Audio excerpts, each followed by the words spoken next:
I use Thursdays to talk about what inspired me to write a book. And so this week I was going to talk about a book I wrote called The Promotion. Excuse me. And it's basically, to put it in a quick nutshell, it's about a woman who works for a publishing company in its marketing and advertising division, and she helps to promote um, writers' books, the books that writers write. Said that weird. But she loves her job and she's really good at it. But as you can see from the picture on the cover, she is a dark skinned black woman. And a lot of times when you look that way, it's hard to make it in, what is the right phrase? Um, well, you will have your challenges career wise, especially if you work in an industry that's dominated, where the majority of people don't look like you. It's harder to get respect and be promoted. So even though she's really, really good at what she does face those kind of challenges. But she's very driven and focused. So she puts her work above everything else. I said I was going to put this in a nutshell. This is probably more than that. Sorry. Um, but um, but as she's putting work ahead of everything else in her life, she's her fiance, who is this actor. He's kind of like semi-famous in Hollywood, like a B-list actor. Her fiance starts to become very, of course he gets upset because he realizes that she's not giving him the attention and even the love that you would normally give to the person who you're going to marry. So that causes a lot of tension in their relationship. Meanwhile, at work, there's this guy at work, and he is like Lyric. That's her name. I don't know if I said her name. Lyric Johnson. Like Lyric, this guy whose name I forgot. Thomas. Thomas is a person of color, and he's also really good at his job. And he works in marketing and advertising just like she does. But they're competitors. They don't like each other, and they're both vying for the same position. So they try to do things to throw each other off. They're not friends. But though Lyric doesn't want to admit it, she thinks he's kind of hot, and you can guess what happens from there. Okay, now why did I write this book? um, I wrote it because, first of all, I don't think there are enough stories about how difficult it is for women of color, um, especially when they're very dark skinned, for some reason. It's really hard to be respected the way that other people are in a career environment a lot of times. It's kind of like you work and work and work really hard, and you're still kind of viewed as lazy because of the color of your skin. I know that's something I've experienced, like where I know I have to go above and beyond and be like perfect, which never happens because I'm not perfect, to be accepted by a lot of people at my job. So I wanted to just talk about that or show that experience honestly. Um, and also another important factor in the book is that Lyric was diagnosed with autism as an adult. And I think that not I think, there are definitely a lot of women um, who are not diagnosed with autism, but who have it, most likely. Because autism often presents differently in women than it does in men. Um, because a lot of times, not always, but a lot of times, women are very good at masking. And I think that comes from society's expectations of women. It might also come from our genetic makeup. I don't know. I'm not a scientist. But I know that as a woman, what I do a lot of times is I'm always in assessing mode, whatever the word is. I'm always trying to be very observant of my surroundings to make sure, am I in danger? Is there someone over here who's going to hurt me? Is there an exit if I need to leave? And I know this sounds like paranoid, but I think a lot of women do this. Um, um, and that's like, just when I'm going to my car or whatever.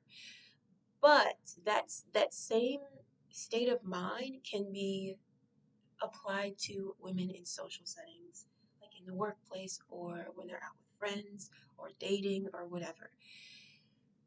Not necessarily um, as if we're looking out for danger in those settings, but to find out what do I need to do? How do I need to act to be appropriate and safe here?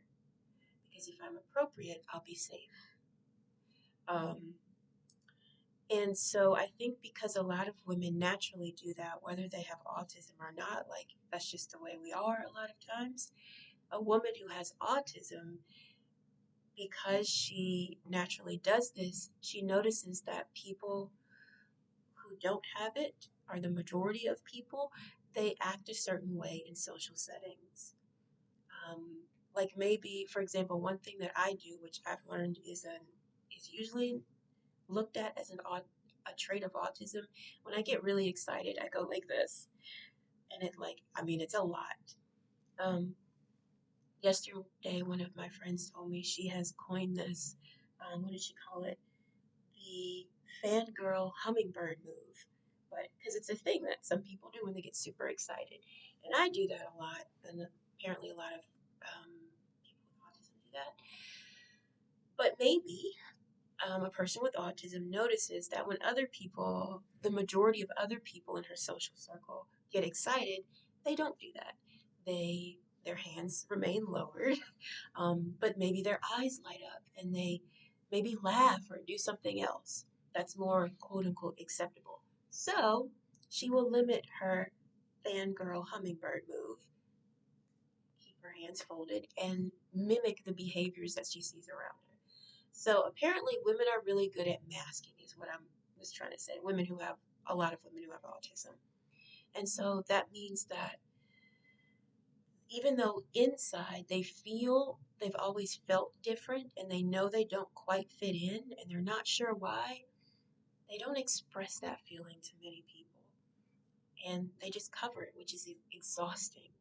So that's something that Lyric has experienced, but we catch Lyric after she's actually been diagnosed as an adult.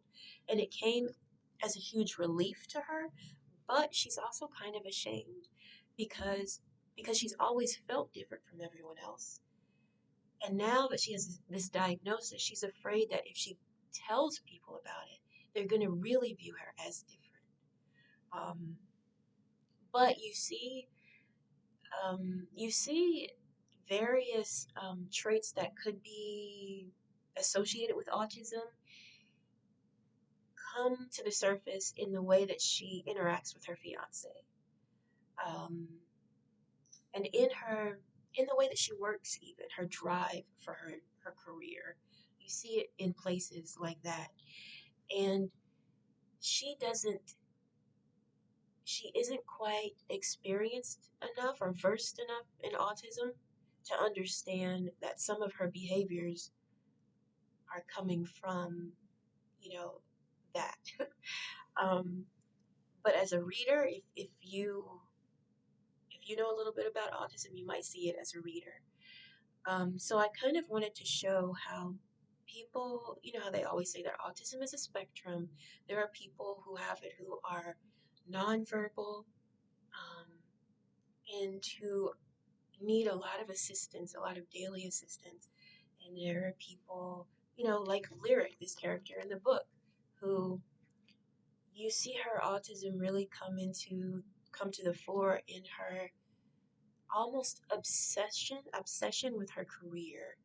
She's more driven than the average person, um, or in the way she is kind of a little bit detached or seems detached from her fiance. Um, she expresses her feelings of love differently than the average person, and she also has trouble um, deciphering her own feelings a lot of times, more trouble than the average person, like understanding her own emotions, I mean. So I wanted to, I guess, show that autism, it can look like Lyric, someone who is very polished because she's actually very polished the way she's described in the book. Like someone just meeting her would probably be very impressed. They go, wow, she's so intelligent and wow. Um,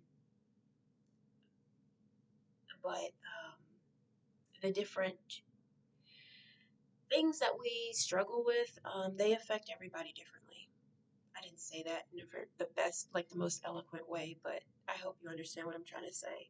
Yeah, and I also just wanted to kind of share a story about a woman of color um, trying to find her footing in a world that often looks down on women who look like me. Um, find her footing career wise and in her love life too.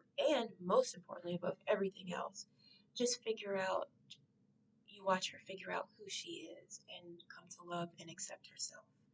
That's really, I'm noticing that's what a lot of my books are about. They're like adult coming of age stories. You know how coming of age stories usually are, um, you usually see that in teen books for teens, but mine are about adults who are coming of age. Like maybe they've had, um, a little, they're a little slow to blossom for one reason or another. Um, and you kind of watch them as they come into their own.